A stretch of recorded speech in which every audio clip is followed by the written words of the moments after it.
گھر والوں میں خوش تھا، یہ جرم تھا۔ اس کی تفسیر میں علماء نے فرمایا کہ اپنے گھر والوں کے ساتھ گھر کے اندر خواہشوں، شہوتوں، غرور و تکبر میں مبتلا رہتا تھا، گھریلو خوشیوں میں ایسا مگن تھا کہ آخرت کو بھول چکا تھا، لہٰذا نہ خود اس نے اچھے عمل کیے، نہ گھر والوں کو اچھے اعمال کی ترغیب دلائی، یوں ہی گناہوں میں مصروف رہ کر موت کے گھاٹ اتر گیا۔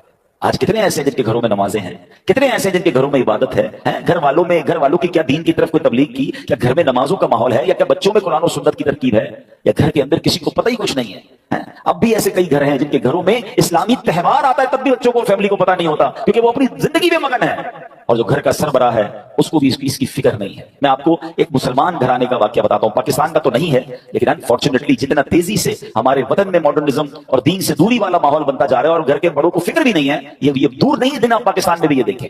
یوکے کا واقعہ، ایک بھائی ٹریول پر گیا، والد کی طبیعت خراب تھی تو واپس آیا، تو کچھ دنوں بعد واپس آیا، والد صاحب گھر میں نہیں تھے، چھوٹا بھائی تھا جو اپنی گیمز میں اور اپنے موبائل میں، کمپیوٹر میں، جو آج کا نوجوان کا سٹائل ہے کہ لگا رہتا تھا۔ تو کہا والد صاحب کہاں ہیں؟ کہا والد صاحب کی تو ڈیتھ ہو گئی تھی۔ تو کہا مجھے انفارم کیوں نہیں کیا؟ کہا آپ بزنس ٹرپ پہ تھے۔ میں نے کہا کیا ضرورت ہے ڈسٹرب کرنے کی، فیونرل کرنا تھا، ان کا آخری رسومات ادا کرنی تھی، میں نے کر دی۔ تو کہا تم نے کیسے آخری رسومات ادا کی؟ جنازہ کدھر ہوا؟ کون سے قبرستان میں دفنایا؟ تو کہا جنازہ بھی کرنا ہوتا ہے۔ میں تو گوگل پہ گیا، سرچ کیا کہ فیونرل کیسے ہوتا ہے، کسی کا ڈیتھ ہو جائے تو what we have to do. تو گوگل نے مجھے 4-5 آپشن دیے، میں نے سب سے سستا والا جو آپشن تھا ان پر کال کیا، وہ آئے ابو کو لے گئے، بس فنش۔ تو اس نے کہا یہ تم نے کیا کیا؟ آپ کو پتہ کیا ہوا اس مسلمان والد کے ساتھ؟ جب سرچ کیا کہ کس فیونرل والے کو دیا ہے، تو جو سب سے سستا آپشن تھا کہ وہ میتوں کو آگ لگایا کرتے تھے۔ اس کو یہ پتا بھی نہیں تھا کہ جنازہ کچھ ہوتا ہے، اس کو یہ نہیں پتا تھا غسل میت ہوتا ہے، اس کو یہ نہیں پتا تھا کہ جناب قبرستان میں دفن کیا جاتا ہے۔ میں مسلمان گھرانے کی آپ کو واقعہ سنا رہا ہوں جو میں نے خود جا کر سنا ہے۔ اب مجھے بتاؤ، اس بچے کا قصور تو تھا، مگر کیا والد کا قصور نہیں تھا؟ اس کا مطلب والد کسی جنازے میں بیٹے کو لے کر نہیں گیا ہوگا، اس والد نے موت اور قبرستان کے بارے میں، تدفین اور غسل کے بارے میں نہیں بتایا ہوگا، ہر چیز بچوں کو دلا دی، مگر نہ سکھایا تو دین نہ سکھایا۔ میں اور آپ دنیا سے جانے والے ہیں، ہم سب نے مرنا ہے، اور اس والد کی قسمت کتنی پیاری ہوگی کہ اس کے مرنے کے بعد اس کی اولاد اس کے لیے دعائیں مغفرت کرے، اس کے لیے اشارے ثواب کرے، مگر یہ سکھائیں گے تو کریں گے نا۔ ہمارے بچے تو زندگی میں ہمارے سامنے نماز نہیں پڑھ رہے، ہمیں ٹینشن نہیں ہے۔ میں سچ بتاؤں آپ کو، زندگی میں کچھ کر سکیں یا نہ کر سکیں، اپنے بچوں کو کسی طرح 5 وقت کا نمازی بنا جائیے گا۔ پہلے تو خود بننا پڑے گا نا اس کے لیے۔ والد کو بچہ دیکھتا ہے ابو رمضان میں نمازیں پڑھتے ہیں، اس کے بعد تو میرے والد بھی جمعے کی پڑھ لے تو بڑی بات ہے، تو بچے کو بھی آپ ایکچولی ہم اپنے بچوں کو پریکٹیکلی پریکٹس کرا رہے ہیں کہ بیٹا نماز تو جمعے کی پڑھنی ہوتی ہے، باقی ضروری نہیں ہے۔ تو آپ سوچیں، ہم خود تو دین سے دور کر رہے ہیں، ہم نے گھر میں کون سا ماحول بنایا ہے؟ ورنہ یقین کریں خوش نصیب ہے وہ والد، اگر اس کی اولاد نمازی بن جائے نا، تو آپ کہیں نہ کہیں کہ بیٹا مرنے کے بعد دعا کرنا، وہ دن میں 5 بار باوضو ہو کر قبلہ رو بیٹھ کر اتحیات کے عالم میں کئی بار کیا کہے گا؟ ربنا اغفر لی ولوالدی وللمؤمنین یوم یقوم الحساب۔ آئے ہائے، اور کیا چاہیے اس والد کو قبر میں کہ فجر ہو تو اس کا بیٹا، اس کی بیٹی، اس کے بچے دعا کر رہے ہیں اللہ میرے ماں باپ کو بخش دے، ظہر میں دعا کر رہے ہیں، عصر میں دعا کر رہے ہیں، مگر گھر میں نمازوں کا ماحول ہی نہیں ہے۔ عید کی نماز پڑھ لی تو پڑھ لی، اب تو جمعے کی نماز بھی لوگوں کی سنا قضا ہونے لگ گئی ہے۔ نوبڈی ہیو ٹینشن، اپنے لیے بھی ٹینشن نہیں ہے، بچوں کے لیے بھی نہیں ہے۔ قرآن کی آیت پکار کر کہہ رہی ہے کہ گھر بناؤ اور اس گھر میں نمازوں کا اہتمام کرو۔ خدا را اپنے گھر کے ماحول پر توجہ دیجیے، یہ سرمایہ ہے، یہ اولاد، یہ فیملی، یہ گھر، یہ ہمارا پھل ہے۔ اگر گھر میں قرآن و حدیث اور نمازوں کا معاملہ ہوگا تو سبحان اللہ۔ اے میرے پیارے اسلامی بھائیوں، قرآن نے کیا کہا کہ مصر میں اپنی قوم کے لیے مکانات بناؤ، ناٹ اونلی مکانات، ڈیفینس میں گھر ہونا چاہیے، فلاں سوسائٹی میں گھر ہونا چاہیے، یہاں تک تو ہماری پلاننگ ہے کہ گھر اچھا ہو، بیوٹیفل سوسائٹی میں ہو۔ آگے قرآن کہتا ہے وَجْعَلُوا بُيُوتَكُمْ، اور اپنے گھروں کو نماز کی جگہ بناؤ اور نماز قائم رکھو، اور جو یہ کرتا ہے اس کو کیا ملے گا؟ وَبَشِّرِ الْمُؤْمِنِينَ، قرآن کہتا ہے مسلمانوں کو خوشخبری سناؤ، خوشخبری ملنی ہے، رحمتیں ملنی ہیں، عافیتیں ملنی ہیں اگر گھر میں نمازیں ہیں۔ اے میرے پیارے اسلامی بھائیوں، اللہ کے پیارے حبیب علیہ السلام فرماتے ہیں اجعلوا فی بیوتکم من صلاتکم ولا تتخذوها قبورا، فرمایا کچھ نماز گھر میں بھی پڑھا کرو، گھروں کو قبرستان نہ بنا دو۔ اس کا مطلب بیوٹیفل ہاؤس ہے، ایکسٹرا ایمبیانس ہے، شاندار فرنیچر ہے، سب کچھ ہے میرے اور آپ کے گھر میں، سٹینڈ بائی جنریٹرز ہیں، اور اگر نماز نہیں ہے نا تو وہ گھر قبرستان ہے۔ ہم سمجھ رہے ہیں اتنا لگژری گھر کو قبرستان، نبی یہ بات فرما رہے ہیں گھر میں نمازیں پڑھو۔ یہ مردوں کے لیے تو یہی حکم ہوگا کہ مسجد میں آ کے پڑھیں، مگر کچھ نوافل گھر میں بھی پڑھیں، کبھی اشراق چاش پڑھیں، کبھی تہجد پڑھیں، کبھی دیگر نماز کے نوافل پڑھیں، مگر خواتین گھر کی، بچے، یعنی گھر میں اللہ کرے ایسا ماحول ہو کہ جب نمازوں کا وقت آئے تو ایک کمرے سے تلاوت کی آواز آ رہی ہو، کہیں سے نمازوں کی پتہ چل رہا ہو۔ ماشاءاللہ کتنے خوش نصیب ہیں وہ لوگ جو گھر جاتے ہو تو گھر والے نمازیں پڑھ رہے ہیں۔ اے میرے پیارے اسلامی بھائیوں، ایک اور جگہ پیارے آقا فرماتے ہیں اقربوا بیوتکم ببعد صلاتکم، یعنی کچھ نمازوں کے ذریعے اپنے گھروں کی عزت بڑھاؤ۔ آپ چاہتے ہیں گھر کی عزت بڑھے، آئے ہے جس گھر میں نمازیں ہوتی ہیں نبی پاک نے فرما دیا تو حق ہے اس گھر کی پورے محلے میں عزت ہو جائے گی۔ آج بھی دیکھیں علماء کے گھر، امام صاحبان کے گھر لوگ دعا کروانے آتے ہیں، گھر میں نمازیں ہو رہی ہیں نا، عبادت ہو رہی ہے، اللہ اس گھر کو ممتاز کر دیتا ہے۔ ہم سمجھتے ہیں ایکسٹرا لائٹ لگاؤں گا، ذرا خوبصورت ایلیویشن کروں گا، ذرا ہٹ کے ڈیزائننگ کروں گا تو وہ سب سے مشہور ہو جائے گا، نہیں، عزت دینے والا رب ہے، اور اللہ کے سب سے معزز بندے ہیں، اللہ کی مخلوق میں سب سے بڑھ کر عزت والے کون ہیں؟ ہمارے آقا علیہ الصلوۃ والسلام وہ فرما رہے ہیں کہ کچھ نمازوں کے ذریعے اپنے گھروں کی عزت بڑھاؤ۔ نماز کے بارے میں ایک اور حدیث سنو، الصلاۃ عماد الدین، نماز دین کا ستون ہے۔ مجھے بتائیں نا، ہمارے گھر کے پلر نکال دیں تو گھر تو گر جانا ہے نا، یہ تو ایمان کا پلر ہے، مگر اس کی فکر نہیں ہے۔ تو اے میرے پیارے اسلامی بھائیوں، ہمیں اپنے گھروں کے ماحول کو اچھا کرنا ہے، اپنے بچوں کی تربیت کی فکر کیجیے، انہیں وقت دیجیے۔ آج کل جو ماحول ہے، میں اشارہ کر کے گزر جاؤں گا، ہر تھوڑے دنوں بعد آپ کو سوشل میڈیا پر نیوزز مل رہی ہیں، الیکٹرانک پرنٹ میڈیا میں نیوز ملتی ہے کہ فلاں بچے نے فلاں کام کر دیا، فلاں نے فلاں کو قتل کر دیا، فلاں نے فلاں کو جلا دیا، فلاں اسکینڈل میں پکڑا گیا، فلاں جناب منشیات میں معاملات میں آ گیا، فلاں ڈرگس کا کام کر رہا ہے، فلاں کمپیوٹر پہ بیٹھ کے کیا کچھ کر رہا ہے، اسکیمز کر رہا ہے۔ یہ ہمارے علاقے میں، ہمارے شہروں میں، ہمارے ملکوں میں ہو رہا ہے نا، ہم کیوں انتظار کر رہے ہیں کہ یہ آگ میرے